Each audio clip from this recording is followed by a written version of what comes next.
Assalamu alaikum students. Lecture number 25 heat transfer operations can 3104 का हमारा ये लाइव जो है लेक्चर है।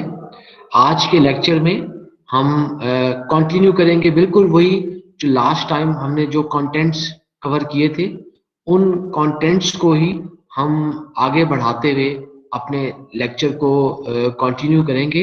और सबसे पहले हम एक प्रॉब्लम करेंगे जो कि हमारे वो उन्हीं कंटेंट्स जो हमने लास्ट टाइम कवर अप किए थे उन कंटेंट्स से रेलिवेंट है। इस न्यूमेरिकल में बेसिकली हम एक सिंगल इफेक्ट इवेपोरेटर है, तो उसके अंदर वो जो डिजाइनिंग के जो डिफरेंट पैरामीटर्स होते हैं, इवेपोरेटर्स की डिजाइनिंग के लिए जो मुख्तलिफ किस्म के जो हमें पैरामीटर्स हमें चाहिए होते हैं, उन पैरामीटर्स को हम कैलकुलेट करेंगे।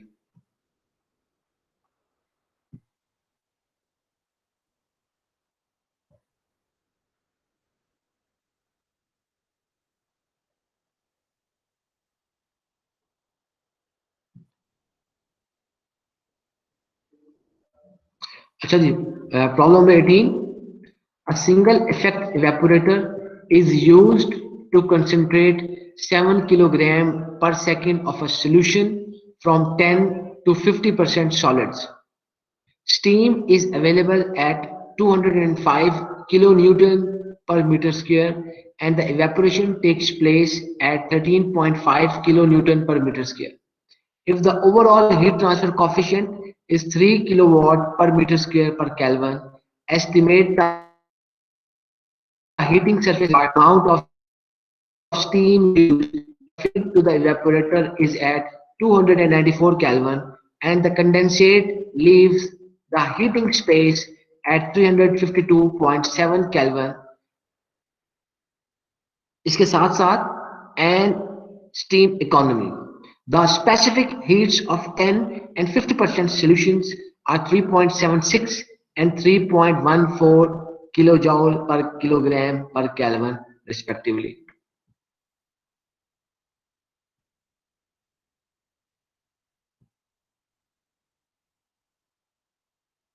तो बेसिकली हमारे पास एक सोल्यूशन है, एक फीड सोल्यूशन है।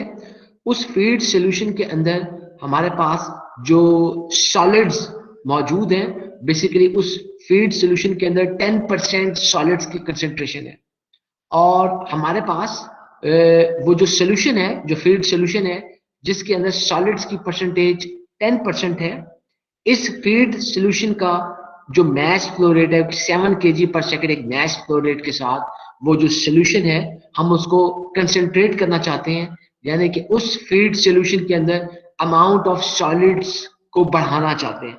तो इस मकसद के लिए हम इवेपोरेशन कर रहे हैं और इवेपोरेशन करने के लिए हम एक सिंगल इफेक्ट इवेपोरेटर को यूज कर रहे हैं।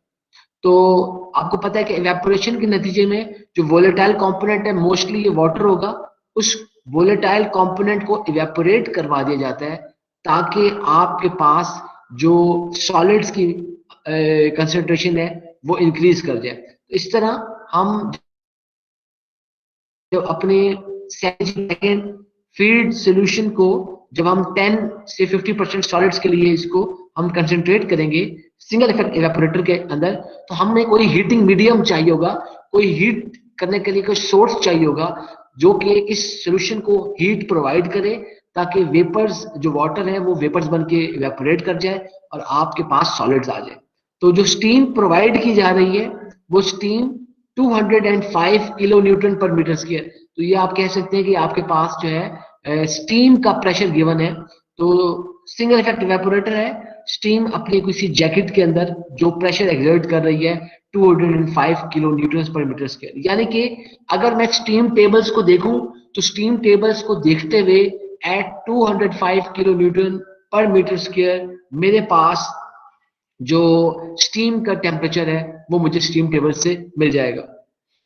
फिर हमारे पास जो इवेपोरेशन इटसेल्फ हो रही है, यानी कि स्टीम तो सिर्फ हीटिंग सोर्स है, स्टीम आपके इस सिस्टम को हीट प्रोवाइड कर रही है, लेकिन जो evaporation itself which is taking place with in the evaporated body, और उस इवेपोरेशन का जो प्रेशर है वो 13.5 किलो न्यूटन पर मीटर स्क्वायर है। यानी कि आप ये कह सकते हैं कि वो जो इस प्रेशर के ऊपर वो जो वेपर्स जनरेट हो रहे हैं, जो वेपर्स बन रही हैं, ये उन वेपर्स का प्रेशर है। तो क्योंकि इवेपोरेशन हो रही है, मोस्टली वाटर होगा, तो आप इसको भी स्टीम टेबल की मदद से इन वेपर्स का भी टेम्परेचर वगैरह आप उसको मालूम कर सकते हैं। अच्छा जी, तो इस सारे प्रोसेस के अंदर हमारे पास जो हीट ट्रांसफर हो रही है और ओवरऑल हीट ट्रांसफर जो कोफिशिएंट है वो 3 किलोवाट पर मीटर स्क्वायर पर केल्विन उसकी वैल्यू है। तो हमने मालूम ये करना है कि हमारे पास कितना हीटिंग, इन कंडीशंस को गिवन को देखते हुए हमें कितना हीटिंग सरफेस रिक्वायर है। उसके अलावा हमने मालूम करना है कि हमें कितनी स्टीम चाहिए होगी, यानी कि जो कि इस इवेपोरेटर को जो अगर आप कोई स्टीम प्रोवाइड कर रहे हैं इस इवेपोरेटर को एट 294 केल्विन, और वो जो स्टीम है आपके पास जो, सॉरी बेटा, दिस शुड हैव बीन 394, ये मेरी मिस्टेक है, this should have been 394, the steam temperature must be higher. तो आपके पास वो जो स्टीम प्रोवाइड की जा रही है, वो जो स्टीम है उसका जो टेम्परेचर है वो 394 केल्विन है, और जो कंडेंसेट है वो जब रिमूव होता है, कंडेंसेट हमारे पास उस सिस्टम में से वो बाहर निकलता है, तो उस वक्त उसका जो टेम्परेचर होता है वो 352.7 केल्विन होगा। और इसके साथ साथ हमने, यानी कि आपने अमाउंट ऑफ स्टीम जो आपको चाहिए इस प्रोसेस के लिए वो मालूम करनी है, आपने हीटिंग सरफेस एरिया उसको कैलकुलेट करना है, इसके साथ साथ हमने स्टीम इकोनॉमी हमने उसको भी हमने फाइंड आउट करना है। जब हम उस पे पहुंचेंगे तो देखेंगे क्या चीजें हैं हमारे पास। ये जो दोनों सोल्यूशन है, यानी कि फीड सोल्यूशन जिसके अंदर 10% सॉलिड्स थी, और जो आपका प्रोडक्ट सोल्यूशन है, या जो आपके पास 50% जिसकी कंसेंट्रेशन थी, तो इन दोनों सोल्यूशंस की हमारे पास स्पेसिफिक हीट्स गिवन है, और वो 10% सॉलिड्स वाले सोल्यूशन की जो स्पेसिफिक हीट है दिस इज 3.76 किलो जॉल पर किलोग्राम पर केल्विन, और उसके मुकाबले में जो आपके पास 50% सॉलिड्स वाला सोल्यूशन है उसकी जो स्पेसिफिक हीट है वो हमें गिवन है 3.14 किलो जॉल पर किलोग्राम पर कैलोरी। तो this was our problem number 18। I hope कि ये आप लोगों को प्रॉब्लम समझ में आ गया होगा। तो अगर किसी को इस प्रॉब्लम के समझने में कोई मसला है तो बेटा वो सवाल पूछ सकता है।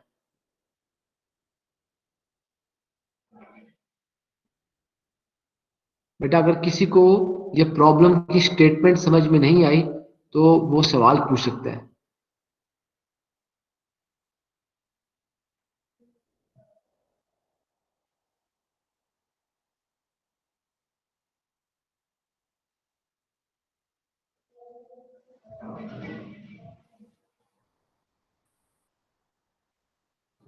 बेटा मुझे जैसे ही किसी की वो ज्वाइनिंग रिक्वेस्ट आती है, मैं फॉरन स्टूडेंट को, किसी को मैंने जो है रिफ्यूज नहीं किया, मैं उनको फॉरन ज्वाइन करवा लेता हूँ। अच्छा जी, इस सवाल में हमारे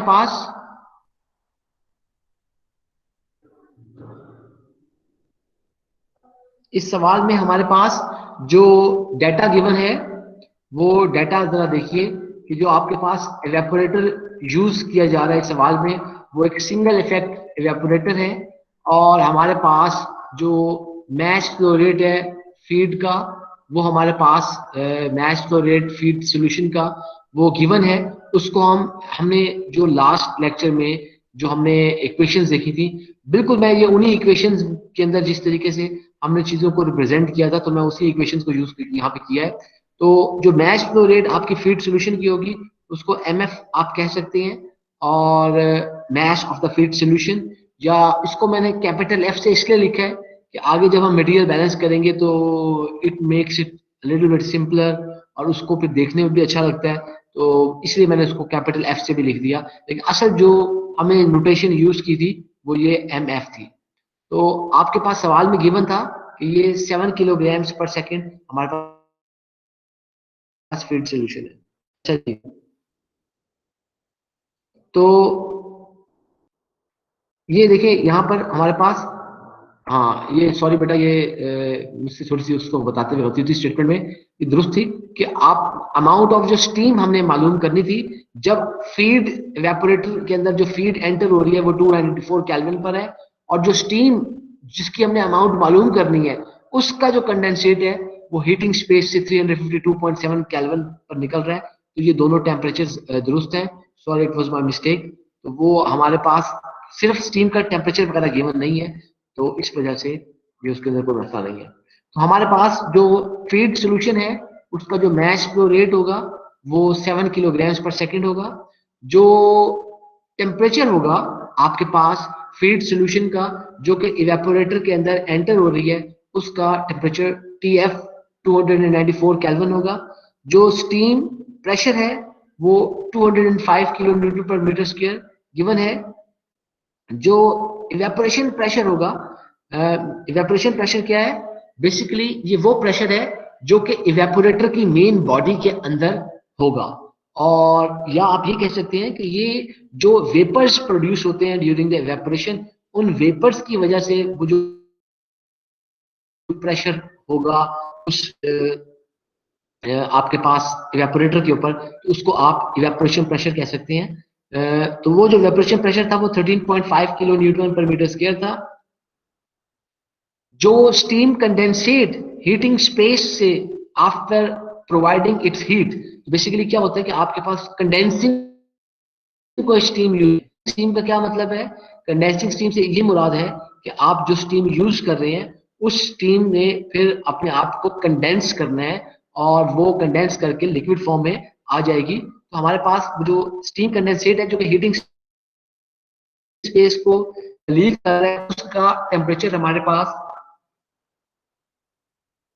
352.7 केल्विन हमारे पास गिवन है। इसको हमने TC से रिप्रेजेंट कर दिया। जो ओवरऑल हीट ट्रांसफर कॉफिशिएंट है U, वो हमारे पास 3 किलोवाट पर मीटर स्क्वायर पर केल्विन है। जो परसेंटेज ऑफ सॉलिड्स हैं फीड सोल्यूशन के अंदर वो हमारे पास 10% है। तो अगर मैं इसको मैस फ्रैक्शन की टर्म पे लिखूं तो मैं इसको लिख सकता हूं कि XF, यानी कि आप देख सकते हैं X stand for the mash fraction, और ये आपके पास F है। तो फीड सोल्यूशन के अंदर जो सॉलिड्स की मैश फ्रैक्शन होगी XF इज इक्वल टू 0.1 होगी, क्योंकि 10% है तो 0.1 हो जाएगी। इसी तरह जो सॉलिड्स हमारे पास परसेंटेज ऑफ सॉलिड्स जो कि प्रोडक्ट में होंगे या जो प्रोडक्ट आपका जो कंसंट्रेटेड सोल्यूशन है उसके होंगे, वो परसेंटेज 50% है। और क्योंकि ये 50% है तो हमारे पास अगर इस प्रोडक्ट का मैच फ्रैक्शन लें सॉलिड्स के हिसाब से तो वो XP जो है आपके पास 0.5 आ जाएगी। जो स्पेसिफिक हीट है हमारी 10% फीड सोल्यूशन की, उसको मैंने CPF यू लिखा है, यानी कि CPF मीनिंग के heat capacity for the feed solution. तो वो CPF की जो वैल्यू है वो 3.76 किलो जॉल पर केजी पर केल्विन। और उसके मुकाबले में जो स्पेसिफिक हीट है 50% प्रोडक्ट सोल्यूशन के लिए उसको ये CPP, यानी कि CP is the heat capacity and then small p कि कोई प्रोडक्ट सोल्यूशन है तो CP of the product solution, CP of the feed solution. जो CP of the product solution है वो आपके पास जो है 3.14 किलो जॉल पर केजी पर केल्विन। ये हमारे पास सारा डाटा मौजूद है। हमने अमाउंट ऑफ जो स्टीम इस सारे इवेपोरेशन के प्रोसेस के अंदर जो यूज हो रही है हमने उसको मालूम करना है MS, जो अमाउंट ऑफ स्टीम आपकी यूज हो रही है। हमने स्टीम इकोनॉमी को जो है कैलकुलेट करना है। इसके साथ साथ हमने हीटिंग सरफेस एरिया उसको जो है हमने जो है कैलकुलेट करना है। तो ये हमारी बेसिक जो थी इस प्रॉब्लम के अंदर चीजें थी जो कि हमें दरकार है और जिसको हमने फाइंड आउट करना है।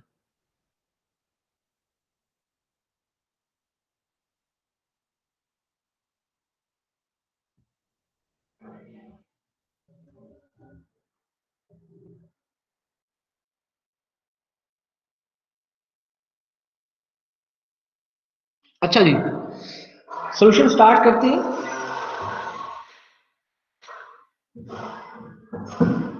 सबसे पहले हम एज्यूम ये करते हैं कि जो हम स्टीम यूज कर रहे हैं इस सिंगल इफेक्ट इवेपोरेटर में वो कोई ड्राई सैचुरेटेड स्टीम है। स्टीम का प्रेशर हमारे पास गिवन था 205 किलो न्यूटन पर मीटर स्क्वायर।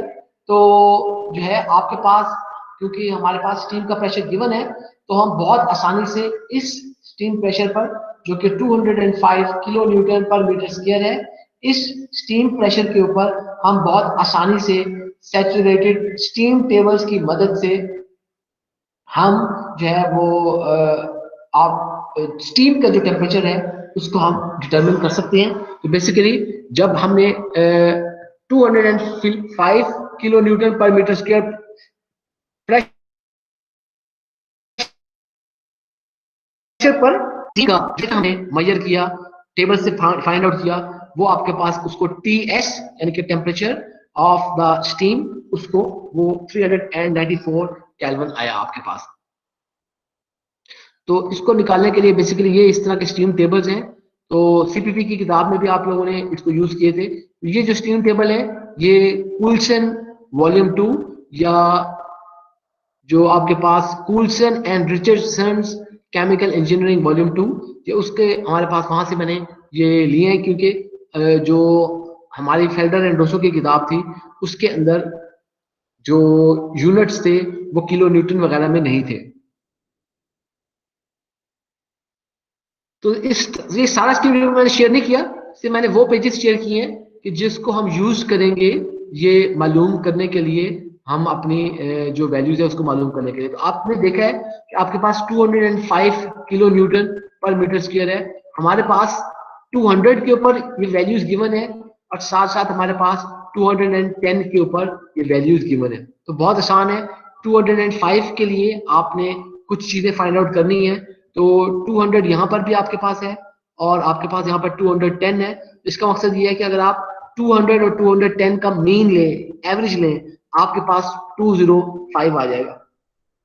तो बिल्कुल यही हम करेंगे काम। जो हमारे पास एंथैल्पी है स्टीम की, वो आप देखिए आपके पास एट 200 जो है वो 2706.3 है, और आपके पास 210 के ऊपर 2708.5 है। हमने जब इसका डिफरेंस लेकर और एट 205 जो हमारे पास ये थोड़ी सी आपको लीनियर इंटरपोलेशन करनी पड़ेगी। तो एट 205, एक्सक्यूज मी सर। जी सर जी एंथैल्पी फाइंड कर रहे हैं, टेम्परेचर फाइंड कर रहे हैं इस प्रेशर पे? हमने, सॉरी, हाँ, हमने एंथैल्पी आगे फाइंड आउट करेंगे, हमें टेम्परेचर फाइंड आउट करना है, बिल्कुल दुरुस्त से हमें टेम्परेचर फाइंड आउट करना है। तो हम टेम्परेचर फाइंड आउट कर रहे हैं। तो मैं एक दफा दोबारा आपको दिखा भी देता हूँ। हमने टेम्परेचर फाइंड आउट करना है। ये जो 205 किलो न्यूटन पर मीटर स्क्वायर सवाल की स्टेटमेंट के अंदर हमारे पास स्टीम का प्रेशर गिवन था। तो इस स्टीम प्रेशर के ऊपर सबसे पहले हम एंथैल्पी भी फाइंड आउट करेंगे, बिल्कुल। तो सबसे पहले हम इसका टेम्परेचर फाइंड आउट कर लेंगे, फिर एंथैल्पी फाइंड आउट कर लेंगे। आप ये पहले एंथैल्पी भी फाइंड आउट कर सकते हैं, फिर स्टीम टेम्परेचर भी फाइंड आउट कर सकते हैं। हमने करनी दोनों चीजें फाइंड आउट करनी। तो टेम्परेचर देख लेते हैं।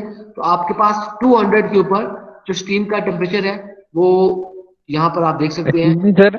जी, सर ये स्टीम टेम्परेचर पे हम एंथैल्पी फाइंड करेंगे जो हमारे पास 394 दिया हुआ है। स्टीम ये 394 जो है ये टेम्परेचर है। हम स्टीम प्रेशर के ऊपर, जो स्टीम प्रेशर के ऊपर हम स्टीम का टेम्परेचर फाइंड आउट करेंगे। जैसे आप पहले भी स्टीम टेबल्स को यूज करते थे, तो हम उसको यूज करते हुए ये काम करेंगे। तो ये स्टीम टेबल ही मैंने खोला ठीक है हुआ सर। स्टीम टेबल ही मैंने ये खोला हुआ है।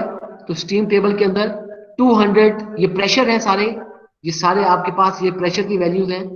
ये प्रेशर गिवन है हमारे पास, ये प्रेशर है। और प्रेशर जो है हमारे पास यहाँ पर ये 200 का एक प्रेशर है किलो न्यूटन पर मीटर स्क्वायर, और आपके पास 210 है। तो हमने 205 लेना है। तो आप 200 और 210 का एवरेज ले लें, तो आपके पास 205 आ जाएगा। बहुत आसान है। इसी तरह मैं 393.38 और सॉरी, हाँ, 393.38 और मैं जब इसको 394.93 मैं जब इन दोनों का मैं इसका एवरेज ले लूंगा तो टेम्परेचर आता है, वो टेम्परेचर मैंने यहाँ पे लिख लिया है 394 केल्विन मेरे पास टेम्परेचर आया, मैंने उसको नोट कर लिया। इसी तरह हमारे पास देख लीजिएगा, अगर इसके अंदर आपको लगता है कि कोई पॉइंट वगैरह के अंदर कोई कमी बेशी हो गई है तो आप उसको मत इतना ज्यादा उस पर परेशान ना होइएगा कि थोड़ा बहुत पॉइंट मैं दोबारा से चेक कर लेता हूँ। 393.38 प्लस हमारे पास 394.93 डिवाइडेड बाय 2, आपके पास ये 394 पॉइंट एक्चुअली 155 होना चाहिए था, या 394 पॉइंट मुझे 16 लिखना चाहिए था, मैंने बारह इसको 394 लिख दिया है। तो आप इससे मत घबराइएगा, तो आप जब इसको खुद से करें तो आप इसको 394.16 कर लीजिएगा। तो हमारे पास जो टेम्परेचर है टीएस स्टीम का, हमने उसको 394 मालूम कर लिया। अच्छा, अब इसी स्टीम प्रेशर पर 205 किलो न्यूटन पर मीटर स्क्वायर पर हम जो है स्टीम की जो एंथैल्पी है उसको भी फाइंड आउट करेंगे। तो वो जरा देख लेते हैं। आपके पास ये जो स्टीम है, तो आपके पास ये एंथैल्पी स्टीम की, यहां से आपके पास ये स्टीम की एंथैल्पी हमारे पास मौजूद है। यहां से आपने इसकी जो एंथैल्पी फाइंड आउट की तो 200 की एक वैल्यू है और आपके पास 210 की वैल्यू है। तो अब आप यहां से लीनियर इंटरपोलेशन करके 200 की वैल्यू और 210 की वैल्यू पर लीनियर इंटरपोलेशन करके जब 205 पर आपने मालूम की specific enthalpy of this steam, जिसको मैं HS कह रहा हूं, वो मैंने मालूम की 2707.4 किलो जूल्स पर किलोग्राम। आगे बढ़ते हैं जी। अच्छा जी, इस सवाल में ये तो हमने स्टीम के लिए जो चीजें हम देखना चाहते थे वो हमने मालूम कर ली। इसी स्टेटमेंट के अंदर हमारे पास स्टेटमेंट के अंदर ये गिवन था कि जो इवेपोरेशन टेम्परेचर है, यानी कि सॉरी इवेपोरेशन जो प्रेशर है, यानी कि वो प्रेशर जो इवेपोरेटर की मेन बॉडी के अंदर होगा, वो हमारे पास 13.5 किलो न्यूटन पर मीटर स्क्वायर था। ये हमारी स्टेटमेंट में गिवन है, ये बात सवाल के अंदर गिवन थी। तो आपके पास 13.5 किलो न्यूटन पर मीटर स्क्वायर होगा। इसका मकसद ये है कि अब आप देखिए, क्योंकि ये इवेपोरेशन इस टेम्परेचर के ऊपर हो रही है, आपके पास यहाँ पर इस ये जो प्रेशर है बेसिकली ये वेपर्स का प्रेशर है जो कि उस इवेपोरेटर की मेन बॉडी में प्रेशर मेंटेन हुआ है। वेपर्स क्योंकि वाटर के वेपर्स हैं, तो आप स्टीम टेबल्स पर इस प्रेशर पे भी जो आपके पास आप इस प्रेशर के ऊपर जो करस्पॉन्डिंग आपके पास टेम्परेचर आएगा, या जिस टेम्परेचर को मैं ये कहना चाहूँ कि अगर ये मेरे पास वेपर्स का टेम्परेचर वगैरह है, मैं उसको निकालना चाहूँ तो मैं उसको निकाल सकता हूँ। तो प्रेशर था आपके पास 13.5 किलो न्यूटन पर मीटर स्क्वायर। तो यहाँ पे आप देखिए हमारे पास जो है 12 और आपके पास 14 है, तो इस तरह आपके पास 322.6 और 325.73। तो इसको क्या किया, इस टेम्परेचर को निकालने के लिए मैंने इस लीनियर इंटरपोलेशन करते हुए जब हमने इसको कैलकुलेट किया है, लीनियर इंटरपोलेशन करते हुए, तो हमारे पास जो टेम्परेचर आया है corresponding to this pressure, this temperature is 324.8 kelvin. अच्छा, अब ये बड़ी इंपॉर्टेंट बात है जो ये अंडरलाइन स्टेटमेंट है कि देखिए हमारे पास इस सवाल के अंदर किसी किस्म की कोई बॉइलिंग पॉइंट एलिवेशन वगैरह की कोई गुफ्तगू नहीं की गई। इसी तरह इस सवाल की स्टेटमेंट में जो है हमें यह भी नहीं पता कि आप जो फीड सॉल्यूशन दे रहे हैं वो फीड सॉल्यूशन कौन सा है, कोई ऑर्गेनिक कंपाउंड है, कोई इनऑर्गेनिक कंपाउंड है, हमें कुछ नहीं पता। अच्छा, तो इसीलिए हम बिल्कुल दुरुस्त हैं ये एज्यूम करने में कि हमारे पास ये जो सॉल्यूशन है ये कोई ऐसा एक्वस सॉल्यूशन है जो कि जिसको हम कंसंट्रेट कर रहे हैं, और इस एक्वस सॉल्यूशन में हमारे पास कोई वाटर वगैरह मौजूद है। और क्योंकि आपके पास ये देखिए, क्योंकि वेपर्स जब बनते हैं आपको पता है कि हमारे पास जब आपको पता है कि जब वेपर्स बनते हैं और वेपर्स का, क्योंकि ये आपके पास वेपर्स बन चुके हैं, वेपर्स का प्रेशर है वो बता रहा है कि ये इवेपोरेशन का प्रेशर है, इसके लिए इस मतलब है कि आपके पास कोई प्रेशर एक मेंटेन हो चुका है, तो हमारे पास करस्पॉन्डिंग जो टेम्परेचर होगा वो करस्पॉन्डिंग टेम्परेचर हमें ये बता रहा है कि इस टेम्परेचर पर आपका वो जो लिक्विड है वो बॉयल हो रहा है, तो वेपर्स बनते जा रहे हैं, और उन दोनों का जो है वो आपके पास वो टेम्परेचर वगैरह है मौजूद है। हमने इसके लिए हमें पता लग गया कि जो आपके पास बॉयल हो रहा है लिक्विड आपका जिसमें से वेपर्स बन रहे हैं उसका टेम्परेचर 324.8 केल्विन होगा। सवाल में कहीं नहीं लिखा, आपने इसको रीजनिंग करते हुए आपके पास, क्योंकि ये 13.5 किलो न्यूटन पर मीटर स्क्वायर प्रेशर गिवन था जो कि इवेपोरेशन का प्रेशर है, और इस प्रेशर को देखते हुए हमने ये मालूम किया हम कि आपका जो बॉयल करता हुआ वो जो लिक्विड है उसका जो टेम्परेचर है वो क्या है। अच्छा जी, तो अब क्योंकि आप ये भी कह चुकी हैं कि ये एक्वस सोल्यूशन है, कोई वाटर है वगैरह मौजूद है, इसका ये है कि जैसे आपने स्टीम टेबल्स की मदद से आपने जो है इसकी हमने जो अभी हमने इसके अंदर जो स्टीम टेबल्स वगैरह की मदद से जैसे अभी हमने वैल्यूज निकाली हैं एट उसके हमने प्रेशर पर हमने उसका टेम्परेचर निकाला है, इसी तरह हम उसकी एंथैल्पी भी जो है वो फाइंड आउट करेंगे। उस एंथैल्पी को मैंने लिख दिया है फिलहाल, क्योंकि ये एंथैल्पी बेसिकली आपके पास उन वेपर्स की है जो कि आपके पास वो वेपर्स वगैरह बन रहे हैं, इसको मैंने लैम्डा वी से इसको मैंने रिप्रेजेंट कर दिया है। तो आपको जरा दोबारा स्ट्रीम टेबल में ले जाकर आप इसको देख सकते हैं। ये बेटा एक दफा मैंने हाईलाइट कर दिया ताकि आपको रीडिंग वगैरह देखने में आसानी हो, तो बिल्कुल आप इसको देखते हुए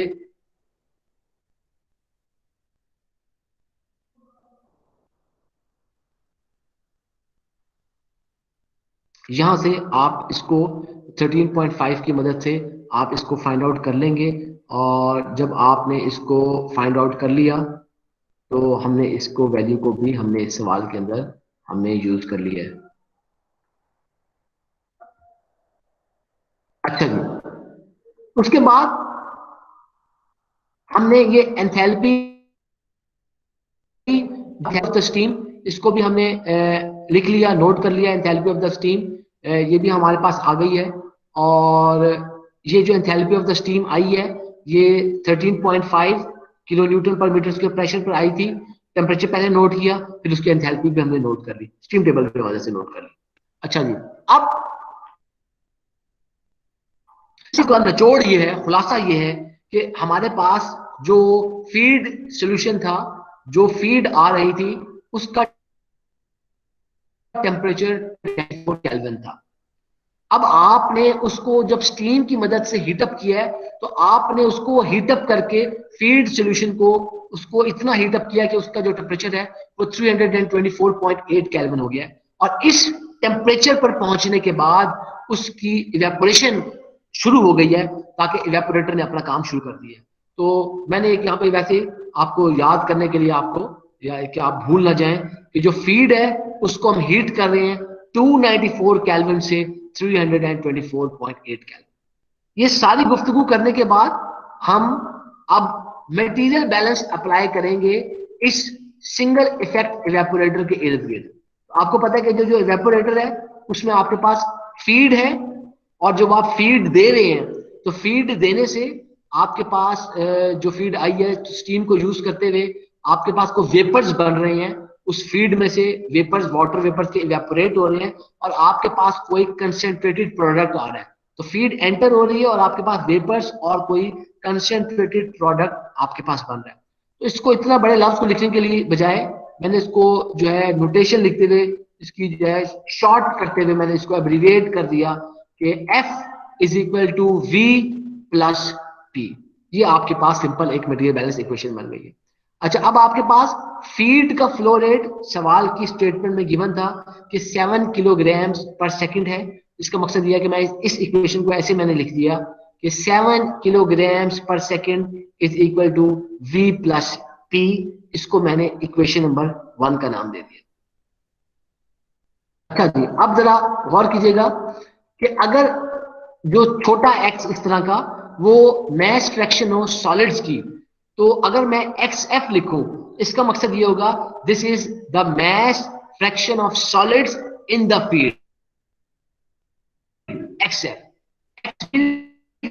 इसका मतलब है mass fraction of solids in the vapours. अगर मैं XP लिख दूं तो इसका मतलब है mass fraction of solids in product.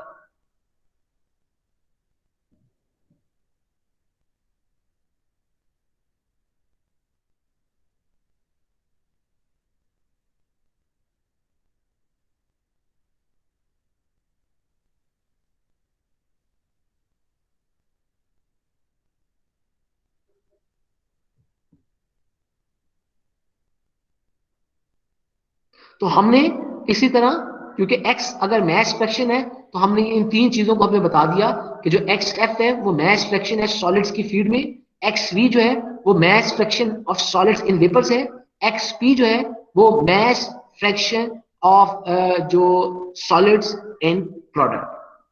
तो अब अगर मैं सॉलिड्स के हिसाब से मैं कोई कंपोनेंट मटेरियल बैलेंस इस सिंगल इफेक्ट इवेपोरेटर के इर्द गिर्द लगाऊं, तो मेरे पास क्या आ जाएगा? देखिए आपको पता था कि F is equal to V plus P, तो जो कंपोनेंट बैलेंस होगा सॉलिड्स के हिसाब से वो F into XF is equal to V into XV plus P into XP।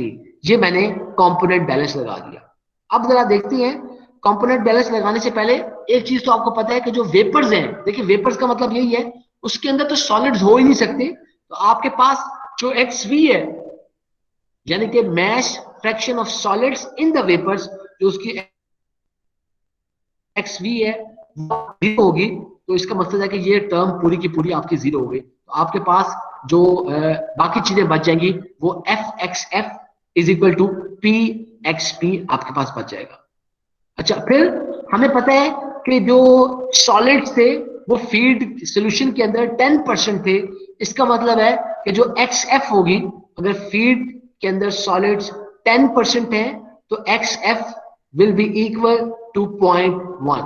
तो इसीलिए आपको पता था कि जो फीड सॉल्यूशन का जो फ्लो रेट था आपके पास वो 7 kg पर सेकेंड था, तो 7 kg पर सेकेंड यहाँ पर देखिए F 7 kg per second multiply by mass fraction of the solids in feed XF 0.1, और उसके बाद क्योंकि ये XV क्योंकि जीरो है तो ये टर्म पूरी की पूरी जीरो हो जाएगी। इसी तरह P अभी हमें पता नहीं है प्रोडक्ट क्या है कितना है, और XP हमें ये पता था कि जो सॉलिड्स की मैस फ्रैक्शन है प्रोडक्ट के अंदर वो बेसिकली XP से उसको जब लिखते हैं तो वो आपके पास क्योंकि सॉलिड्स की परसेंटेज 50% है, तो जो मैस फ्रैक्शन XP होगी वो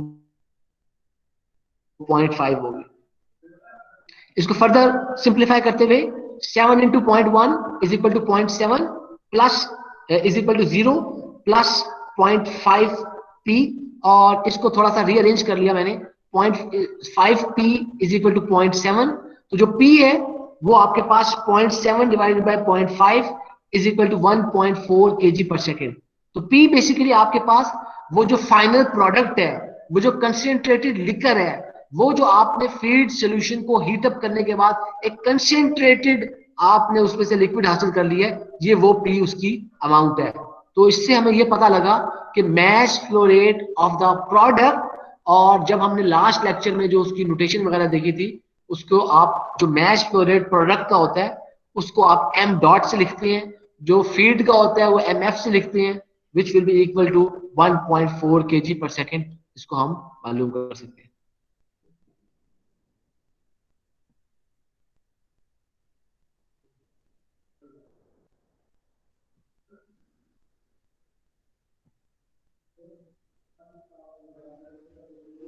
बेटा ये जरा दोबारा देखिए, आप देखिए कंपोनेंट बैलेंस का मतलब ये है कि देखिए आपको पता है कि इस पूरे सिस्टम में आपके पास दो चीजें हैं, एक लिक्विड है और दूसरे आपके पास सॉलिड है।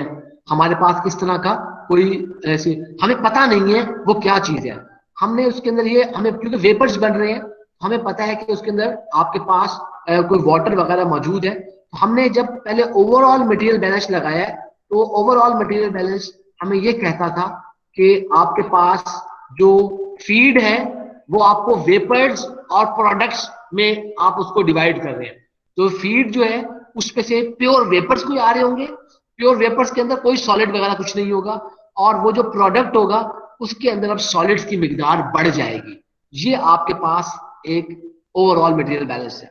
तो इस ओवरऑल मटेरियल बैलेंस को देखते हुए हम कंपोनेंट मटेरियल बैलेंस पे लगा देते हैं। तो कंपोनेंट मटेरियल बैलेंस क्या होता है? आप जब ये मटेरियल बैलेंस के अंदर, या आप फर्स्ट सेमेस्टर के अंदर ये कर चुके होंगे कंपोनेंट मटेरियल बैलेंस। तो कंपोनेंट मटेरियल बैलेंस के अंदर हम बेसिकली जो कंपोनेंट्स के हिसाब से बैलेंस लगाते हैं, और हम किसी एक कंपोनेंट को पकड़ लेते हैं और उस कंपोनेंट को हम हर इक्वेशन के साथ मल्टीप्लाई करते हैं, ताकि उसकी हिसाब से, यानी कि अब हम बाकी चीजों की बात नहीं कर रहे, हम एक उस मखसूस कंपोनेंट की बात कर रहे हैं। जैसे लेट से कि आपके पास इस सिस्टम के अंदर हमारे पास एक कंपोनेंट कोई सॉलिड हो सकता था, हमें पता नहीं है कि कौन सा सॉलिड है। मिसाल के तौर पे आप उसको NaCl कह सकते हैं, या आप कहें कि मैं NaCl बैलेंस लगा रहा हूं। आप NaOH है तो आप कहें कि मैं NaOH बैलेंस लगा रहा हूं। तो आपके पास इस तरह की कोई सॉलिड्स की मिकदार हो सकती है। तो क्योंकि सॉलिड्स की मैस फ्रैक्शन फीड में गिवन थी कि वो 10% आपके पास फीड में सॉलिड्स है, जब फीड में 10% सॉलिड्स गिवन है, तो इसका मकसद है कि mass fraction of the solids in feed which is XF, तो वो आपके पास 0.1 हो जाएगा क्योंकि 10% है। तो इसी तरह आपके पास प्रोडक्ट के अंदर जो मैस फ्रैक्शन होगी, आपको पता है कि जो आपका प्रोडक्ट है उस प्रोडक्ट के अंदर सॉलिड्स की परसेंटेज 50% है। तो मैस फ्रैक्शन सॉलिड्स की उस प्रोडक्ट में क्या होगी, क्योंकि आपके पास मैस फ्रैक्शन प्रोडक्ट के अंदर है सॉलिड्स की, उसको मैंने XP से लिख दिया। That means mass fraction of solids in product, mass fraction of solids in vapor, mass fraction of solids in feed। इन सब चीजों को मैंने लिख लिया। अच्छा, अब जब आप कंपोनेंट बैलेंस लगाते हैं तो आप अभी XF वगैरह को भूल जाएं, XF वगैरह को भूल जाएं। आपको पता है कि F is equal to V plus P, F is equal to V plus P। ये आप लोगों को पता है, F is equal to V plus P। अब मैं काम क्या कर रहा हूं, मैं ये बात कर रहा हूं क्योंकि मैं अभी सिर्फ सॉलिड्स को बैलेंस करना चाह रहा हूं। इसका मकसद कहने का ये है कि आपके पास F में कितने सॉलिड है, वेपर में कितने सॉलिड है, प्रोडक्ट में कितने सॉलिड है, सॉलिड्स का मैं ये कंपोनेंट बैलेंस लगा रहा हूं। इसीलिए मैंने एक ये टर्म लिखी है, now applying component balance for solids around the single effect evaporator. तो कंपोनेंट बैलेंस लगा रहा हूं सॉलिड्स के लिए। तो आपको पता है, ये अब आप इसको इसलिए घबरा गए हैं कि ये XF वगैरह क्या आ रहा है। अब जरा याद कीजिए कि आपके पास जब भी आपने किसी चीज में से कोई अमाउंट निकालनी होती है, मसलन मिसाल के तौर पर लेट्स से कि आपके पास अगर कोई टोटल कोई चीज आपको गिवन हो और उसमें से कोई मास फ्रैक्शन गिवन हो, तो आप उस मास फ्रैक्शन के साथ उस टोटल चीज को मल्टीप्लाई कर देते हैं उसकी अमाउंट मालूम करने के लिए। लेट्स से कि अगर आपके पास NaOH जो है वो 40% है और जो है रिमेनिंग आपके पास वाटर है, तो आपके पास अगर जो है वो 10 kg सोल्यूशन है, तो आप NaOH की अमाउंट मालूम करने के लिए क्या करेंगे, आप 10 kg of the solution multiply by NaOH की मैस फ्रैक्शन, तो 10 मल्टीप्लाई बाय 0.4, आपको पता लग गया हाँ भाई 0.4 kg आपके पास इसके अंदर NaOH है। तो हम इस सवाल के अंदर अब हम सॉलिड्स के ऊपर ये बैलेंस लगा रहे हैं, और जब हमने सॉलिड्स के ऊपर ये बैलेंस लगाया है तो बेसिकली क्या किया है, फीड के अंदर कितने सॉलिड्स हैं, वेपर्स के अंदर कितने सॉलिड है, प्रोडक्ट के अंदर कितने सॉलिड है, इसको इस तरह हमने लिख दिया F into XF is equal to V into XV plus P into XP। Understood बात है, वेपर्स में कोई सॉलिड नहीं होंगे, जो मैस फ्रैक्शन होगी सॉलिड्स की इन वेपर जीरो होगी, क्योंकि वेपर के अंदर कोई सॉलिड हो ही नहीं सकता। तो आपके पास ये टर्म जीरो हो जाएगी और बाकी आपके पास बच जाएगा कि F into XF is equal to P into XP। आपके पास F into XF is equal to P into XP, आपके पास ये बच गया। जब आपके पास ये चीजें बच गई हैं, अब XF और XP की क्या वैल्यूज होनी चाहिए मैं कई दफा बता चुका हूं, याद दहाने के लिए मैंने फिर एक दफा रेड में लिख दिया है ताकि आप लोगों को याद रहे ये वैल्यूज कहां से आ गई हैं। तो हमने जब इसको लिखा है तो क्योंकि F जो फीड सोल्यूशन था उसकी हमें फ्लो रेट गिवन था 7 kg पर सेकेंड। XF सवाल के अंदर गिवन था, क्योंकि सॉलिड्स फीड में 10% है तो उसकी मैस फ्रैक्शन 0.1 हो जाएगी, तो 7 मल्टीप्लाई बाय 0.1। इसी तरह आपके पास ये तो टर्म 0 हो जाएगी, और P हमें पता नहीं है कितना है, और जो प्रोडक्ट में सॉलिड जो है यानी कि वो 50% था तो XP 0.5 हो जाएगी। तो आपके पास ये जो इक्वेशन थी वो 7 into 0.1 0.7 is equal to 0 plus 0.5। इसको रीअरेंजमेंट वगैरह करने, जस्ट सिंपली आपने इसको रीअरेंज करके डिवाइड वगैरह करके जवाब आपने P निकाला है। P क्या है आपके पास?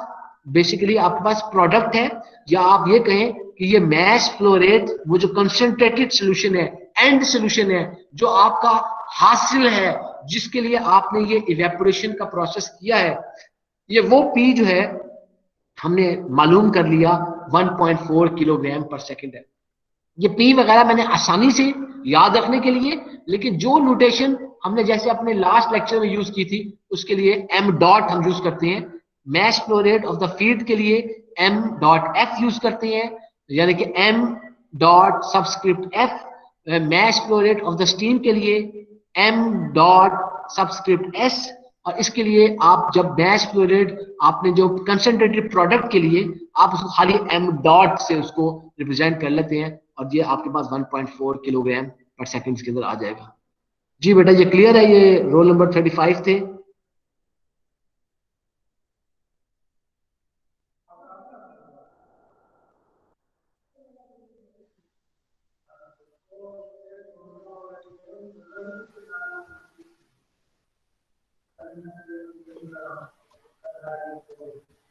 अच्छा जी, अब हमारे पास P की वैल्यू आ गई 1.4 kg पर सेकेंड।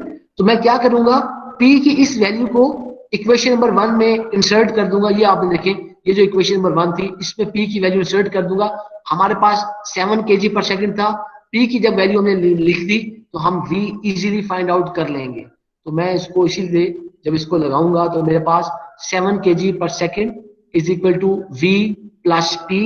तो आपके पास देखिए जो 7 kilogram per second is equal to V, और जो P है वो 1.4 किलोग्राम पर सेकेंड है। इसको जब रीअरेंज किया तो रीअरेंज करने के बाद जो V है आपके पास वो 7 kg per second minus 1.4 kilogram per second. आपके पास 7 माइनस 1.4 ये आ गया आपके पास 5.6 किलोग्राम पर सेकेंड। आप कह सकते हैं जो मैस फ्लो रेट है वाटर वेपर्स का जो कि इवेपोरेट हुए हैं, यानी कि जो V है वो वेपर फेज है, जो आपके पास मैस फ्लो रेट है उन वेपर्स का जो कि इवेपोरेट हो रहे हैं वो आपके पास 5.6 किलोग्राम पर सेकंड आ गया। हमने अपने लास्ट लेक्चर में इसके जो नोटेशन वगैरह यूज की थी, हम ये कहते थे क्योंकि जो वाटर वेपर्स हैं बेसिकली ये डिफरेंस है mass flow rate of the feed minus mass flow rate of the product. Understood सी बात है, इसीलिए इसको हमने लास्ट अपने लेक्चर के अंदर इसको जब हमने इक्वेशन वगैरह इसकी बनाई थी उस वक्त हमने इसको ऐसे ही लिखा था m dot f minus m dot. तो इसको आप इसको इस तरह लिख सकते हैं। अच्छा जी, जरा आप एक चीज बड़ी इंपॉर्टेंट कुछ चीजें हैं, आगे हम बढ़ते हैं इस सवाल के अंदर। बेटा ये सवाल बड़ा इंपॉर्टेंट है, ये सवाल डिजाइनिंग के सवाल हैं और ये सवाल बहुत डिफरेंट किस्म के कॉन्सेप्ट्स हैं, तो इसको आप अच्छी तरह समझना है और खास तौर पर इसकी प्रैक्टिस करनी है।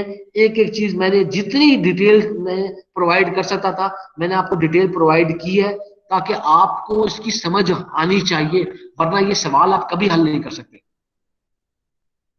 अच्छा जी, हमारे पास जो देखिए कि अगर हमने मालूम करना हो मेरे पास अगर वाटर मौजूद है और मैं ये मालूम करना चाहता हूं कि इस वाटर के अंदर कितनी हीट है, तो उसके लिए मैं जो इक्वेशन लगाऊंगा मैं वो ये इक्वेशन लगाऊंगा Q is equal to mCp delta T.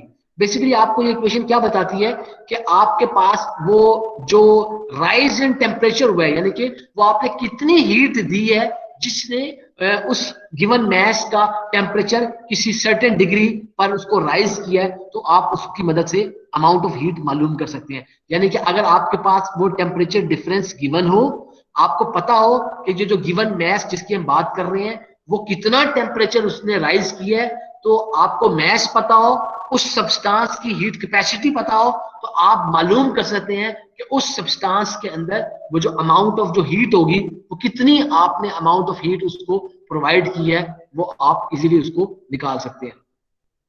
तो हमने इसी कॉन्सेप्ट के अंदर यूज करते हुए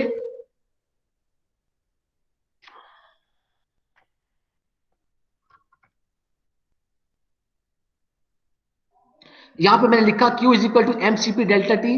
तो इसी कॉन्सेप्ट को यूज करते हुए मैं ये कहूंगा कि अगर मैं ये मालूम करना चाहूं कि फीड सोल्यूशन के अंदर कितनी हीट मौजूद है, तो मैं वो क्या करूंगा, मैं इस इक्वेशन को थोड़ा इस तरह लिख देता हूं कि QF is equal to MF CPF delta T.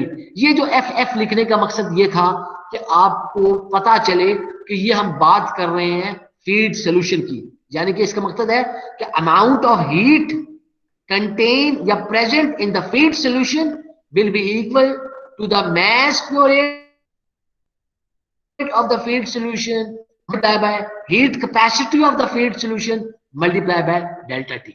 तो इस इक्वेशन की मदद से हमने ये एक इक्वेशन बना ली। अच्छा, अब डेल्टा टी क्या लिखे यहां पर देखें। डेल्टा टी के अंदर मसला ये था हमारे पास कि आपके पास डेल्टा टी के लिए अब हमें पता नहीं है कि हमें उसका इनलेट टेम्परेचर तो दे दिया फीड का, लेकिन हमें ये नहीं पता कि इस फीड के टेम्परेचर तक पहुंचने से पहले फीड का क्या टेम्परेचर था। तो हमने इसीलिए एक रेफरेंस टेम्परेचर ले लिया, यानी कि 0। आपको पता है जी 0 से ही वहां तक पहुंचा होगा, तो आपके पास पॉसिबल है कि कोई 0 से वहां तक पहुंचे। हमने इसको जो डेल्टा टी को लिखा वो feed temperature minus some reference temperature. तो जो डेल्टा टी है, क्योंकि फीड टेम्परेचर सवाल के अंदर स्टेटमेंट में गिवन थी, जो फीड सॉल्यूशन का एंटरिंग टेम्परेचर था वो 294 केल्विन था, और आपके पास जो हमारे पास जो रेफरेंस है 0 हमने ले लिया, तो आप उसको 273 केल्विन के साथ उसको कर दिया। तो ये अब वैल्यूज हमारे पास MF हमें मौजूद है, हमें CPF हमारे पास गिवन है, डेल्टा टी हमने यहाँ पे लिख लिया, हम निकाल देंगे। ये जो CPF है, सर एक मिनट, जो CPF है, ये CPF हमारे पास सवाल की स्टेटमेंट में गिवन थी। आप यहाँ पे देखिए कि हमारे पास जो हीट कैपेसिटी की वैल्यू यहाँ पर हमें सवाल के अंदर दी गई थी, हमने वही हीट कैपेसिटी को यूज किया हुआ है। Specific heat of 10% feed solution CPF और specific heat of 50% product solution उसको CPP, हमने उसको इस तरीके से उसको लिखा था। जी बेटा। सर रेफरेंस टेम्परेचर आपने 273 केल्विन क्यों लिया है? अगर वो लिक्विड में है तो वो तो 0 डिग्री पे नहीं होगा फिर? नहीं, आप देखो समझे नहीं हो बात।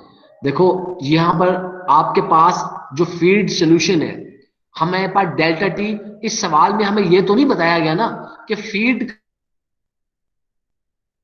94 केल्विन टेम्परेचर था। हमें ये नहीं बताया गया कि आपके पास फीड का 294 से पहले क्या टेम्परेचर था।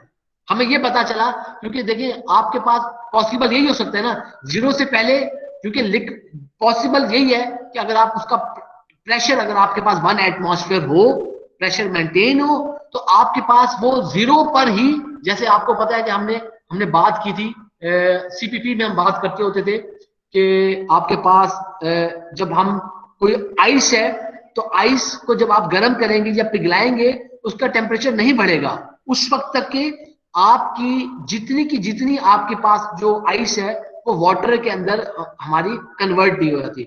जब वो वाटर में कन्वर्ट हो जाएगी, उसका 0 डिग्री सी हो जाएगा। अब जब आप उसको हीट करेंगे तो फिर उस वाटर का टेम्परेचर बढ़ना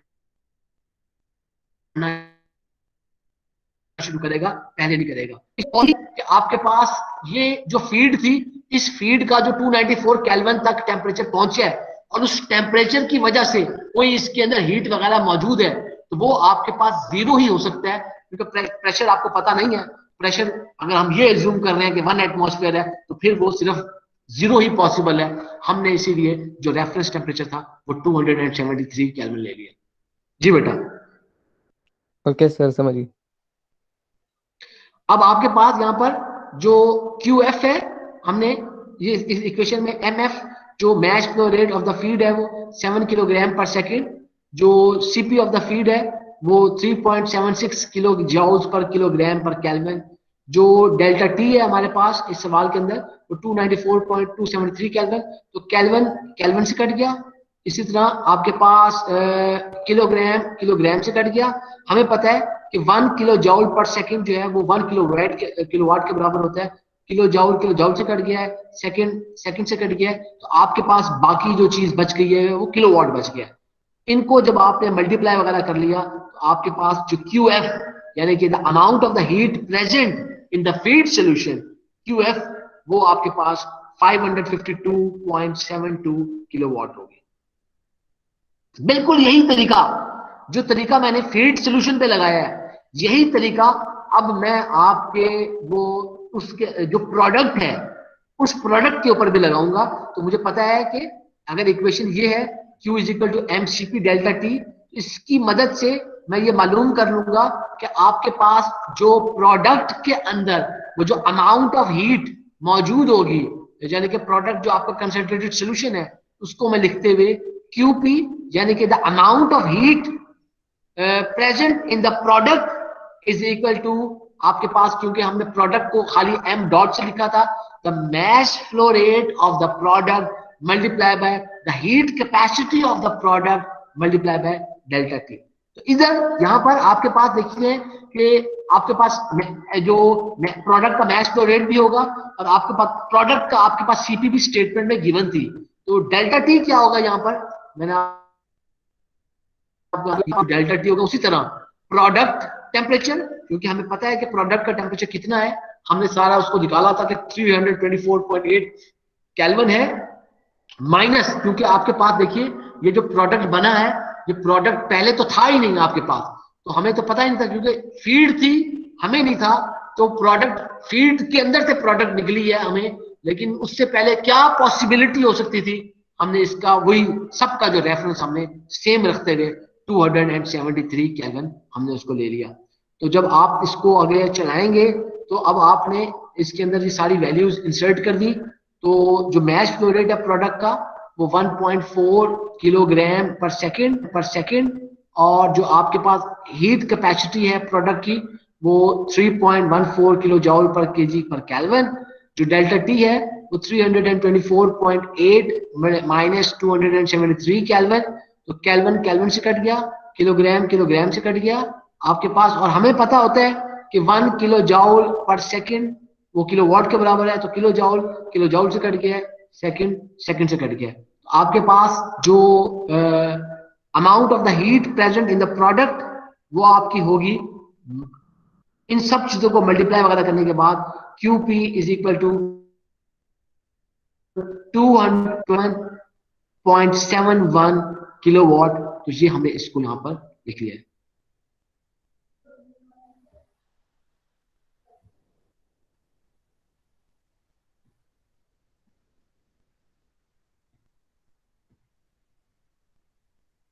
इसी चीज को हम यूज करेंगे अब आपके पास वेपर के लिए भी, लेकिन अब वेपर के लिए जब हम इसको यूज करेंगे तो ये जो इक्वेशन होती है ये लिक्विड के लिए तो इसको यूज किया जाता है, लेकिन जो गैसेस वगैरह है या वेपर्स है उनके लिए इस इक्वेशन को यूज नहीं किया जाता। तो उसके लिए हमारे पास, आप याद करें कि मैं आपको उसका लेक्चर का दिखाऊं, लास्ट हमारा जो लेक्चर था,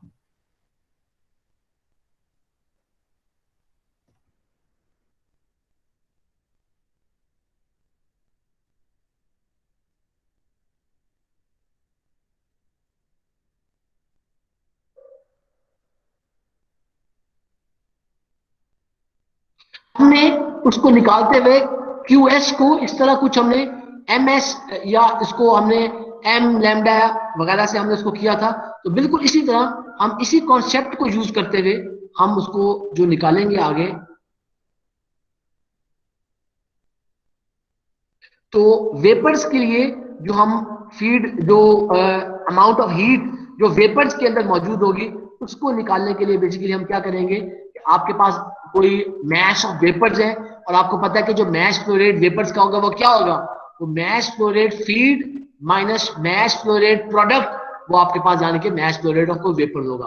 ये आपको पता लग गया कि ये मैश फ्लो रेट वेपर्स का है, और उसके साथ आपने उसको लैम्डा वी जो आपने उसको देखी थी, मालूम की थी, उसके साथ इसको मल्टीप्लाई कर दिया है। तो वो जो लैम्डा वी है बेसिकली ये वो एंथैल्पी थी उन वेपर्स की जो कि आपके पास जो है इवेपोरेटर के अंदर प्रोड्यूस हुई थी, जो इवेपोरेट हुए हैं। तो आपको यहाँ पे MF7 था, जो प्रोडक्ट का मैश फ्लो रेट था 1.4 था, जो आपके एंथैल्पी वेपर्स की हमने सवाल के शुरू में सोल्यूशन में निकाली थी, ये 2595.3 किलोग्राम से कट गया। 1 किलो जॉल पर सेकंड आपके पास, तो किलो जॉल से कट गया, सेकंड से कट गया, तो किलोवाट में जो आपका आंसर निकलेगा QV वो होगा 14533.68 किलोवाट। ये हमने सारी इंडिविजुअल हीट्स निकालने के बाद आगे चलते हैं जी। अब इस सवाल के अंदर आपको पता है कि हमने स्टीम को यूज किया था हीट प्रोवाइड करने के लिए इस सिंगल इफेक्ट इवेपोरेटर के अंदर। अच्छा, अब जब आपने अमाउंट ऑफ हीट जो प्रोवाइड की है स्टीम की मदद से, तो हमने लास्ट अपने लेक्चर के अंदर एक बैलेंस इक्वेशन लिखी थी हमारे पास। उन्हीं बैलेंस इक्वेशन को हम यूज करते हुए, यही जिस तरह आपने देखी थी, ये enthalpy balance for the steam side वगैरह, हमारे पास ये जो बैलेंस इक्वेशन थी उसी को यूज करते हुए आपके पास इसी इक्वेशन को यूज किया है। तो जो आपके पास जो अमाउंट ऑफ हीट स्टीम की मदद से प्रोवाइड की जाएगी और उसका जो बैलेंस को इक्वेशन बनाए वो बेसिकली होगी QS is equal to MS HS minus HC is equal to MS lambda S। यानी कि ये तीन डिफरेंट क्वांटिटीज को रिलेट करते हुए इसको मैंने इक्वेशन नंबर 2 का नाम दे दिया। ये उस लेक्चर अपने प्रीवियस लेक्चर से ये हमने इक्वेशन ली है। कराने के लिए मैं एक दफा यहाँ पे दोबारा भी बता दिया कि आपके पास क्या क्या चीजें हैं, ताकि आप अगर उस लेक्चर को ना भी खोलें तो आप लोग ये सवाल इजीली समझ भी लें और कर भी लें। तो जो आपके पास QS है बेसिकली वो रेट ऑफ हीट ट्रांसफर है, यानी कि जब आपके पास हीट वो किसी हीटिंग सरफेस एरिया से पास कर रही है तो उस वक्त वो जो उसका रेट होगा उसको हम QS कह रहे हैं। और ये हीट प्रोवाइड कैसे हुई है? स्टीम की मदद से हुई है। तो MS जो है इसके अंदर वो mass flow rate of the steam है। जो HS है HS हैट, ये CPP2 भूल चुके होंगे, लेकिन आप परेशान ना हो, अगर आप खुदा ना खास्ता इस तरह के सवाल में अगर ये हैट लगाना भूल भी जाते हैं तो ये कोई इतनी ज्यादा सीरियस मिस्टेक नहीं है आपकी कि इसके अंदर मसला बन जाए आपके पास कि उसको इग्नोर कर दिया जाएगा, क्योंकि ऑब्वियसली आप लोग को अब ये याद नहीं होगा कि CPP के अंदर हमने CPP के अंदर डिफरेंशिएट करने के लिए टोटल एंथैल्पी को स्पेसिफिक एंथैल्पी वगैरह से करने के लिए हम लोग उसको इस तरीके से हम लिखते थे। तो HS जो है वो स्पेसिफिक एंथैल्पी है स्टीम की। जो HC है बेसिकली वो जो स्टीम का कंडेंसेट हमें बना था वो उसकी एंथैल्पी है, और उसको हम MS लैम्डा S लिखते हैं। तो आपके पास यहाँ पर जो लैम्डा S है उसको हम कह रहे हैं कि ये बेसिकली आपकी कोई latent heat condensation of the, क्या होगा आपके पास जब आपकी स्टीम ने अपनी हीट प्रोवाइड कर दी इवेपोरेटर को, उसके बाद स्टीम कंडेंस होना शुरू हो गई है। तो उसको कंडेंस करते हुए आपके पास वो जो हीट उसने गिव अप की है और गिव अप करने के बाद वो लिक्विड में बना है, उसको हम latent heat of condensation of steam कह रहे हैं। यानी कि आप ये कह सकते हैं कि ये जो लेटेंट हीट ऑफ कंडेंसेशन है ये अपोजिट है लेटेंट हीट ऑफ इवेपोरेशन।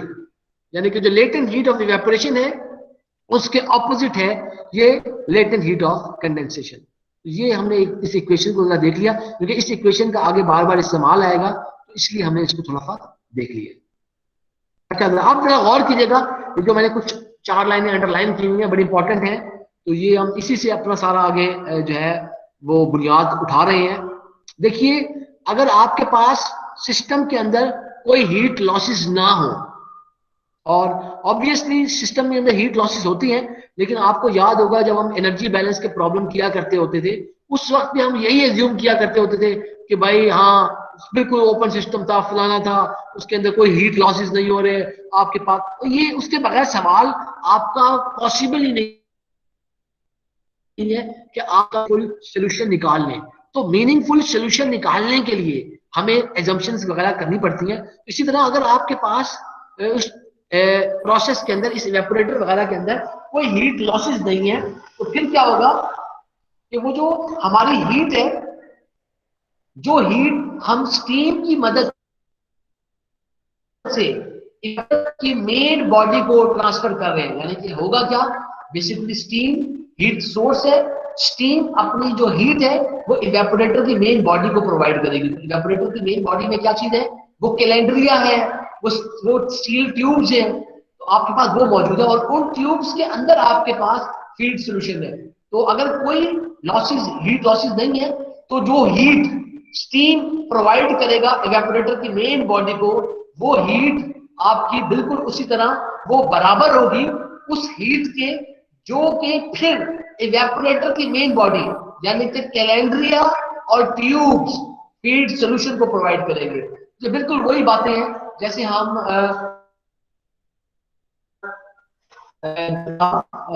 जो हीट था, वो अमाउंट ऑफ हीट जो थी वो कंडक्शन वगैरह के क्रॉस द वॉल, उसके लिए हम करते होते थे। तो अगर सिस्टम के अंदर कोई हीट लॉसेस वगैरह नहीं है, तो आपके पास जो स्टीम ने हीट दी है इवेपोरेटर की मेन बॉडी को, यानी कि कैलेंड्रिया को, उसके अंदर स्टील ट्यूब्स को, तो वो बेसिकली बराबर होगी उस हीट के,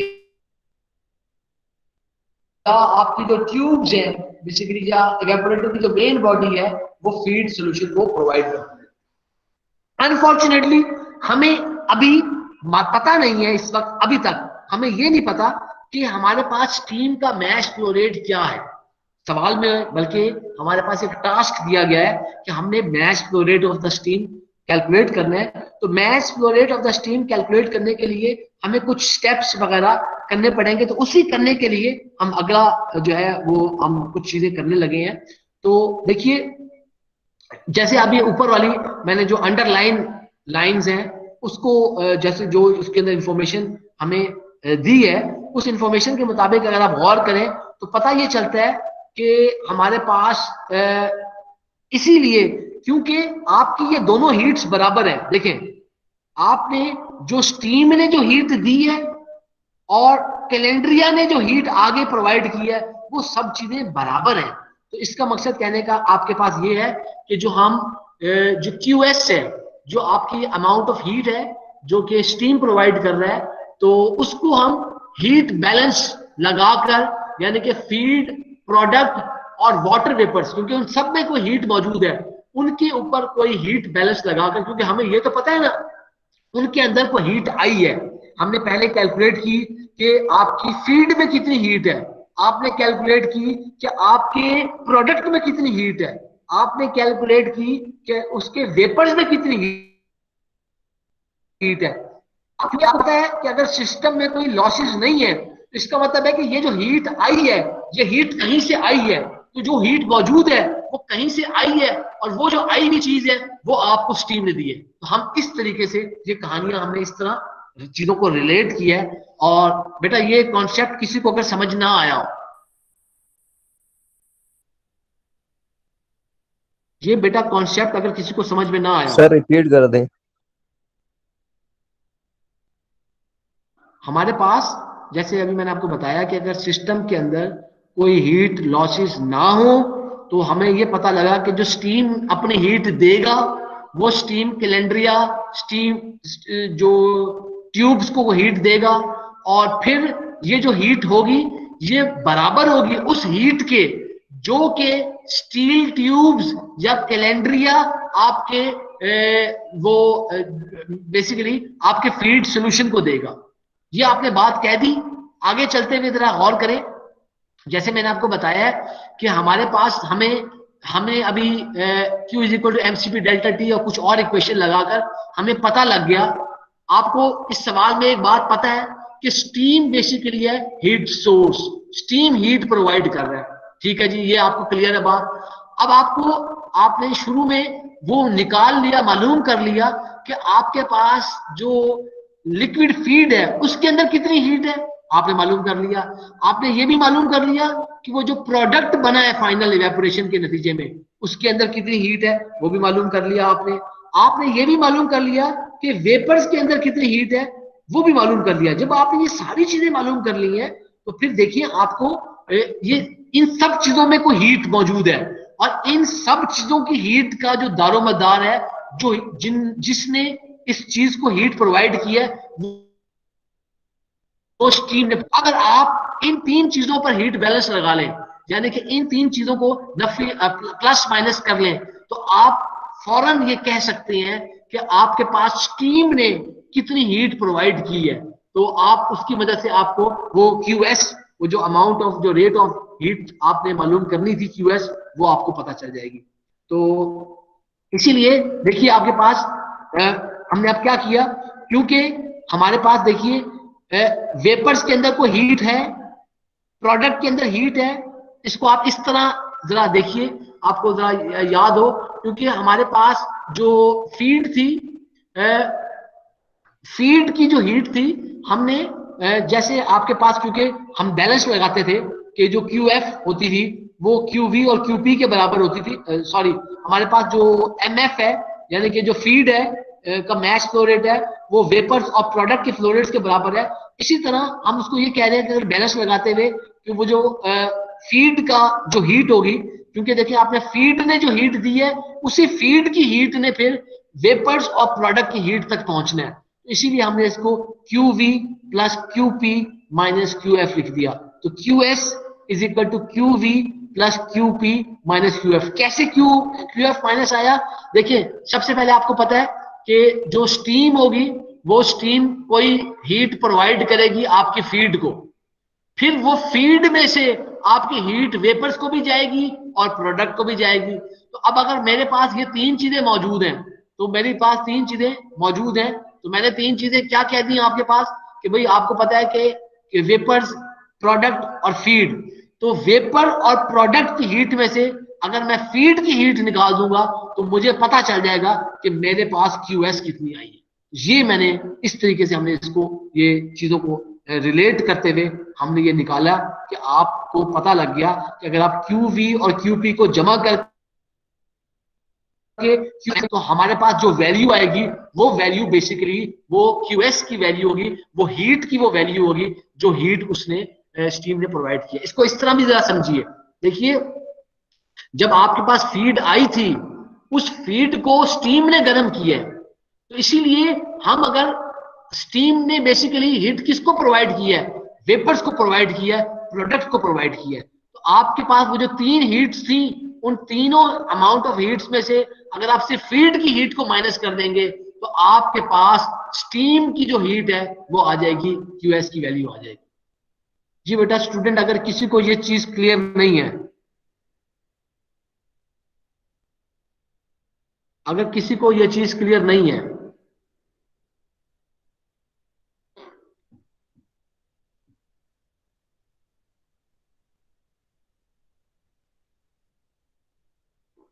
अच्छा जी, अब हमने सिर्फ इसके अंदर ये वैल्यूज इंसर्ट करनी है। तो जब हमने वैल्यूज इसके अंदर इंसर्ट की हैं, तो मैंने QV, QP और QF की वैल्यूज सब ने हम निकाल चुके हैं। ये वैल्यूज इंसर्ट की तो QS की वैल्यू आ गई 14533.68 kilowatt plus 227.71 kilowatt minus 552.72 kilowatt. तो जब आपने इसको प्लस माइनस वगैरह किया, तो QS आपके पास 14208.67 किलोवाट आपके पास आ गई। आगे बढ़ते हैं जी। हमें ये पता है कि जो स्टीम कंडेंसेट है, सवाल की स्टेटमेंट में गिवन है, वो जब इवेपोरेटर की हीटिंग स्पेस को लीव करता है, उस वक्त उसका टेम्परेचर 352.7 केल्विन होता है। अच्छा जी, अब जरा गौर कीजिएगा, क्योंकि आपको पता है कि जैसे आपकी फीड के पास कोई हीट थी, वेपर्स के पास कोई हीट थी, आपके प्रोडक्ट के पास कोई हीट थी, इसी तरह आपके स्टीम कंडेंसेट जो के हीटिंग स्पेस को, इवेपोरेटर की हीटिंग स्पेस को लीव कर रहा है, उसके पास भी कोई हीट होगी। अगर मैं उस हीट को QC कहूं, मैं कह सकता हूं, मैंने उसको QC कह दिया, यानी कि the amount of heat that is present in the condensate. अच्छा, अब अगर मैं जो अमाउंट ऑफ हीट जो QC है प्रेजेंट इन द कंडेंसेट, इसको मैं रिलेट कर दूं कंडेंसेट की टोटल एंथैल्पी के साथ। अगर जो आपके पास जो जो हीट है आपकी, जो क्यूसी जो आपकी, उसको स्टीम कंडेंसेट की, उसको मैं रिलेट कर दूं total enthalpy of the condensate यानी कि H डॉट सी के साथ। ये कैसे किया, जरा वापस एनर्जी बैलेंस की तरफ आते हैं। एनर्जी बैलेंस हम इक्वेशन लिखा करते थे किसी जमाने में, वो इक्वेशन ऐसी होती थी कि Q plus W S is equal to delta H plus delta E K plus delta E P. हम इस तरह की एनर्जी बैलेंस की कोई इक्वेशन लिखा करते होते थे।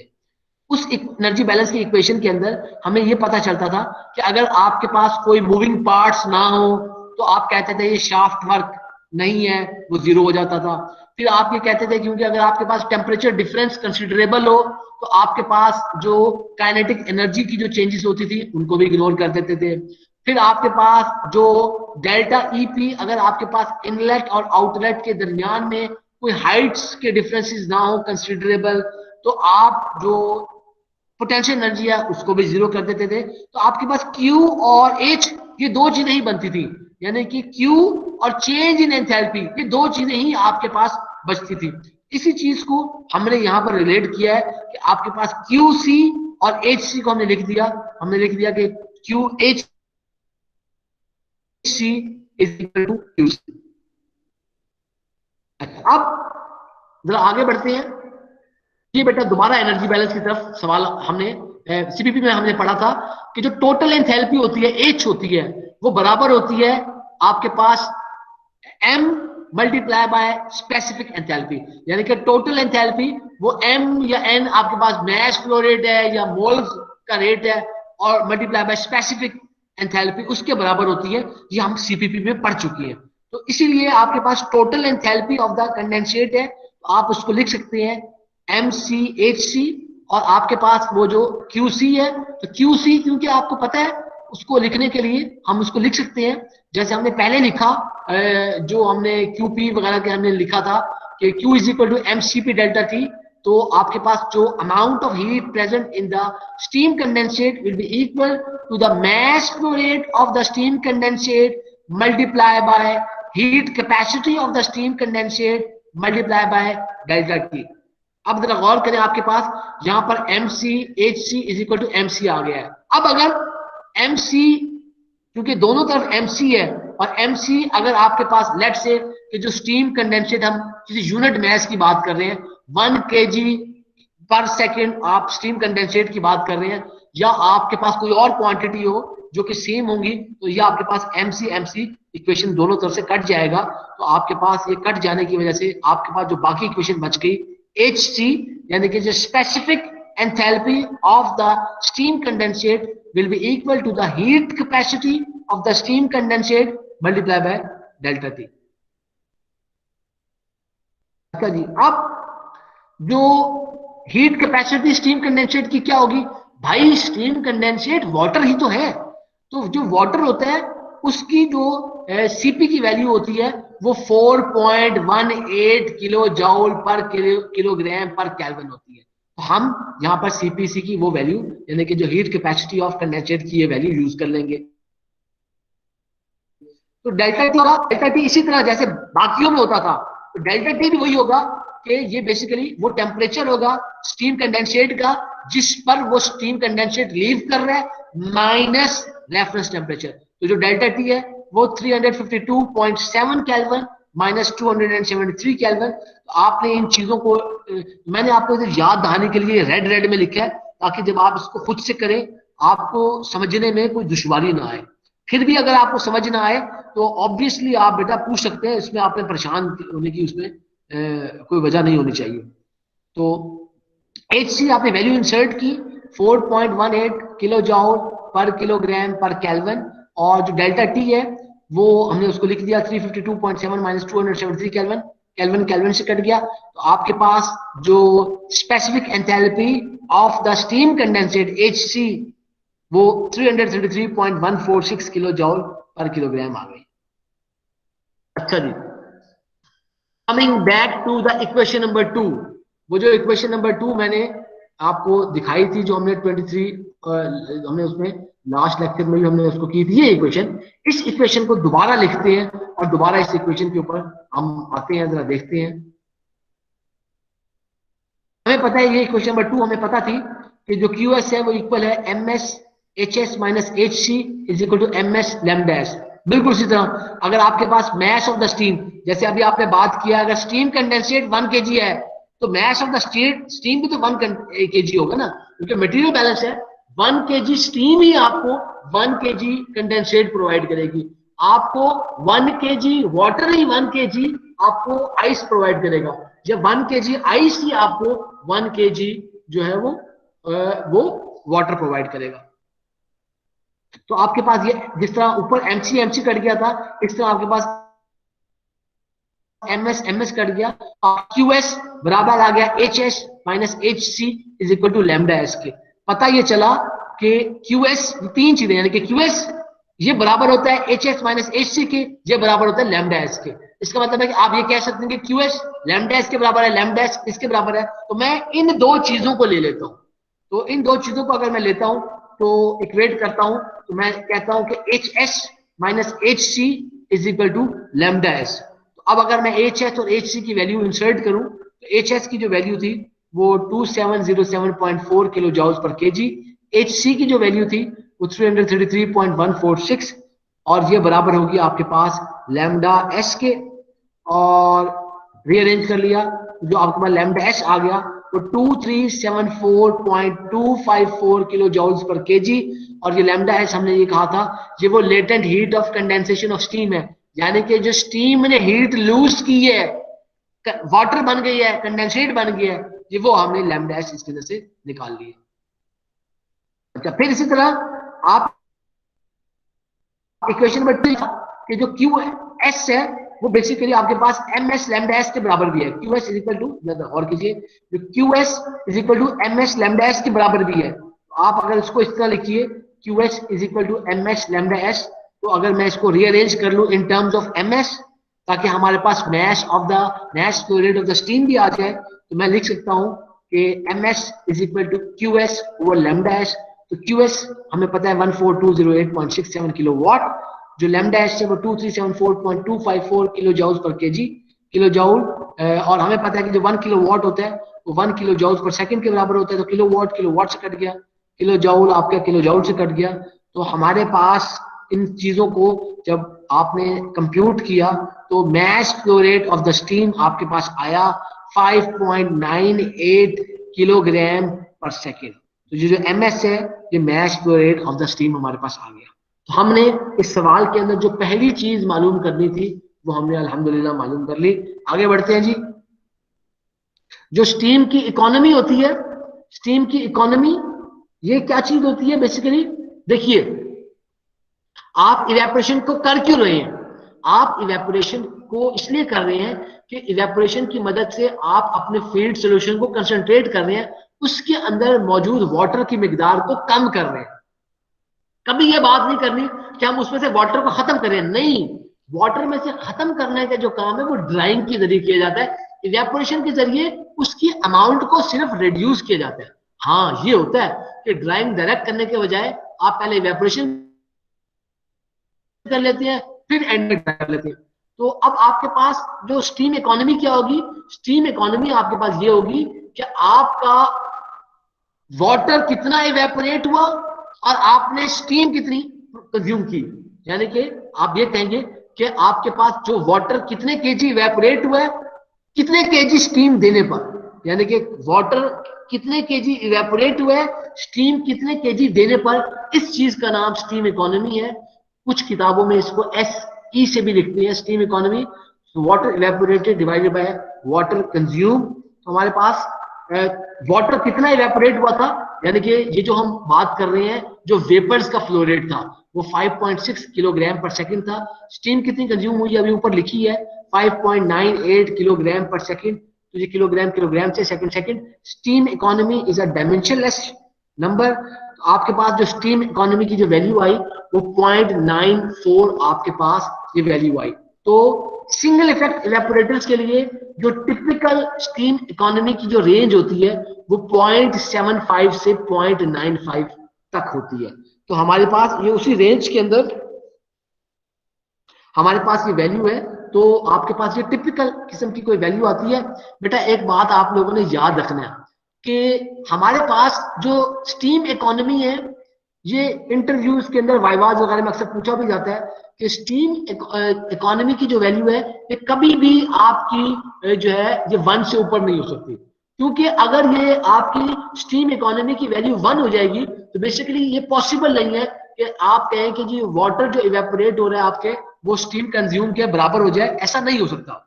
1 नहीं हो सकती। 1 इसलिए नहीं हो सकती कि जब आप स्टीम प्रोवाइड करते हैं तो स्टीम प्रोवाइड करने के साथ साथ आपके पास वो वेपर्स भी बढ़ते हैं, और वेपर्स के बढ़ने से आपके पास वो जो लिकर होता है उसका भी जो टेम्परेचर है वो बढ़ना शुरू हो जाता है, और आपके पास जो बॉइलिंग पॉइंट राइज वाली कोई सिचुएशन भी आ जाती है। तो अगर आपके पास, देखिए गौर कीजिए, अगर आपका जो लिक्विड का जो टेम्परेचर है वो अगर स्टीम के टेम्परेचर से बढ़ जाएगा तो भाई क्या होगा, वो तो फिर हीट ट्रांसफर ही रुक जाएगी, क्योंकि सबसे पहले जैसे ही वो दोनों टेम्परेचर बराबर हो जाएंगे, क्योंकि अगर आपके पास टेम्परेचर डिफरेंस होगा स्टीम के दरमियान में और फीड के दरमियान में टेम्परेचर डिफरेंस होगा तो हीटिंग होती रहेगी। अगर वो टेम्परेचर डिफरेंस कम होता रहेगा हीट कम होना शुरू हो जाएगा। अगर वो टेम्परेचर डिफरेंस खत्म हो गया तो वो फिर आपकी सारी की सारी वो प्रोसेस ही रुक जाएगा। इसीलिए 1 भी पॉसिबल नहीं है, आपका उस टाइम हीट ट्रांसफर रुक जाएगा। 1 से ऊपर की तो बात ही नहीं है। तो जो टिपिकल मैंने वैल्यूज आपको मैंने 0.75 से 0.95 वगैरह हमने इसको बता दी है। तो ये आपने स्टीम इकोनॉमी निकाल ली।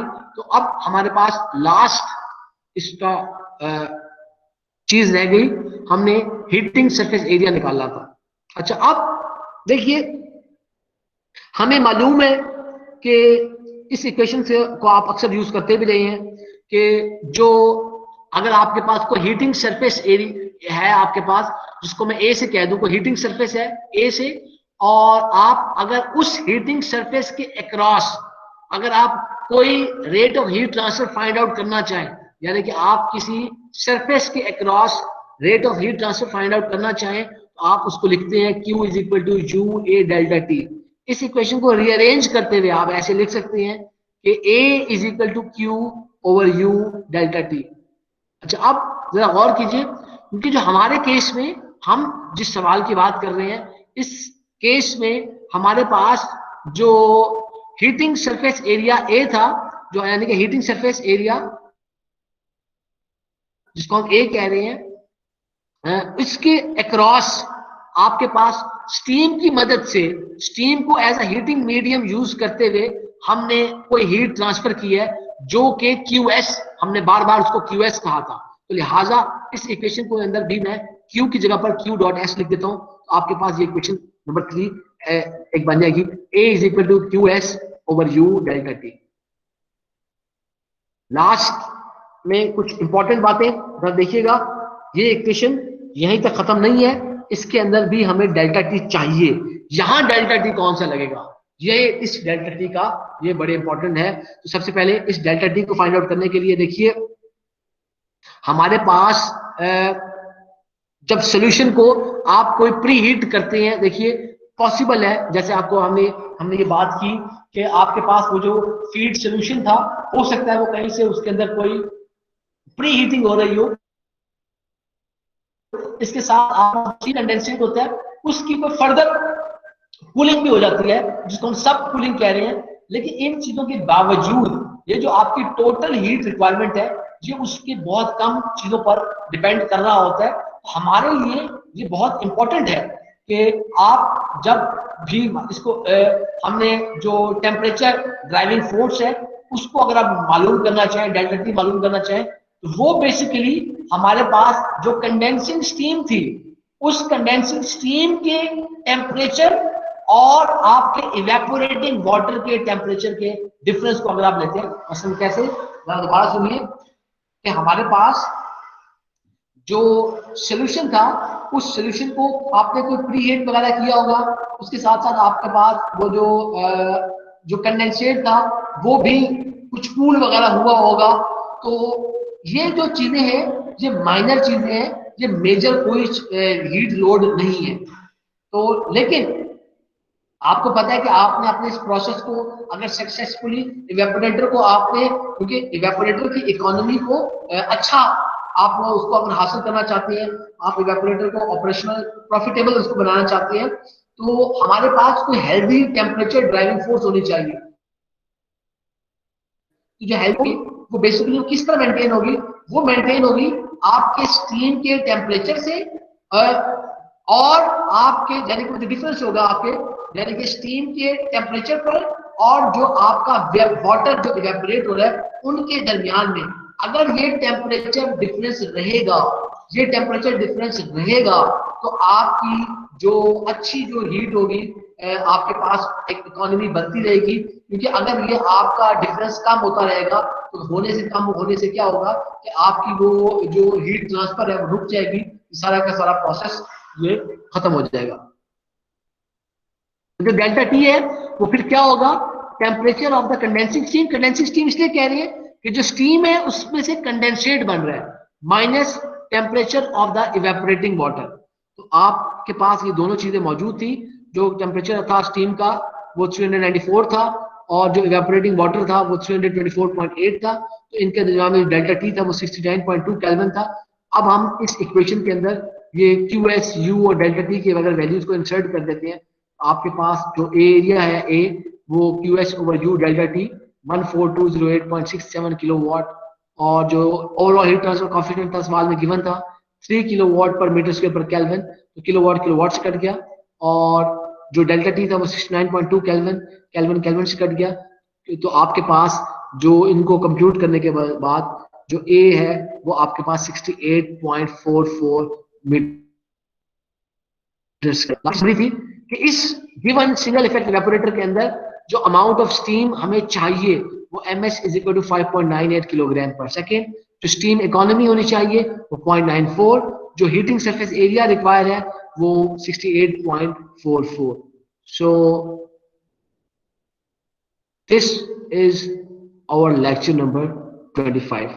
जी बेटा, ये जो लेक्चर था बड़ा इंपॉर्टेंट था इस हवाले से क्योंकि डिजाइनिंग प्रॉब्लम है हमारे पास और काफी सारे पिछले लेक्चर्स के अंदर हमने जो कॉन्सेप्ट्स बिल्डअप किए थे उन कॉन्सेप्ट्स के साथ साथ हमारे जो पिछले हम सेमेस्टर्स के अंदर चीजें पढ़ते रहे थे उनका भी इस्तेमाल आ गया। तो इसलिए एक बड़ा ये मेरे हिसाब में ये प्रॉब्लम काफी मुश्किल है। तो इस प्रॉब्लम को जो है इसकी अंडरस्टैंडिंग होना बहुत जरूरी है। अंडरस्टैंडिंग के साथ साथ इस प्रॉब्लम की प्रैक्टिस होना बहुत जरूरी है। तो आप इसको एक दफा खुद से भी देखिए। अगर कुछ समझ में नहीं आता you can always contact me via email या व्हाट्सएप पे मैसेज करके भी आप पूछ सकते हैं। तो ये एक अच्छा इंपॉर्टेंट सवाल था, तो इसलिए इसके बारे में जानना जो है बड़ा इंपॉर्टेंट था। बेटा अगर किसी का कोई मजीद सवाल है इस लेक्चर के हवाले से तो आप लोग पूछ सकते हैं।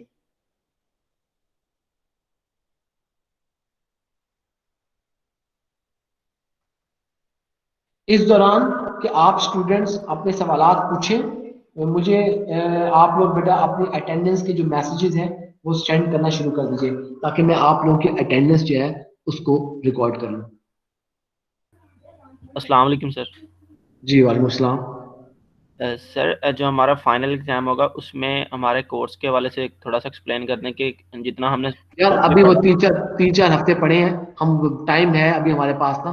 मैं आपको अभी हमारा नेक्स्ट वीक भी लेक्चर होगा, मैं इंशाल्लाह जुमेरात वाले दिन ना कोई आपको मजीद इस बारे में डिटेल से कुछ बता दूंगा। सॉरी जुमे वाले दिन हमारा लेक्चर होता है, मैं वो बता दूंगा। जरा ये लेक्चर्स में बात कर लेते हैं, मैं आपको उस बारे में आपको गाइड कर दूंगा।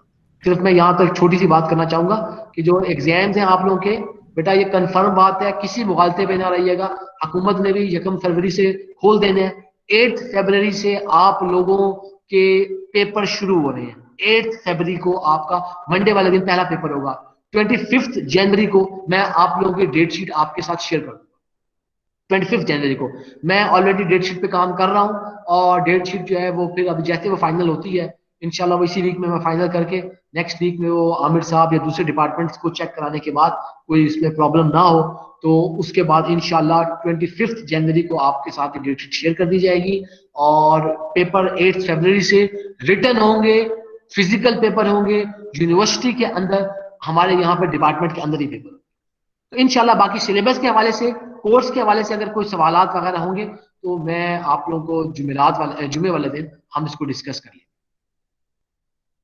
जी बेटा, लेक्चर के हवाले से कोई सवाल है किसी का, कोई चीज आपको समझ ना आई हो, कोई परेशानी हो अगर, तो वो आप लोग पूछ सकते हैं। और इस दौरान जब आप लोग बच्चे सवाल वगैरह करें तो आप लोग मुझे जो है अपने अटेंडेंस के मैसेज जो है वो भी सेंड कर सकते हैं।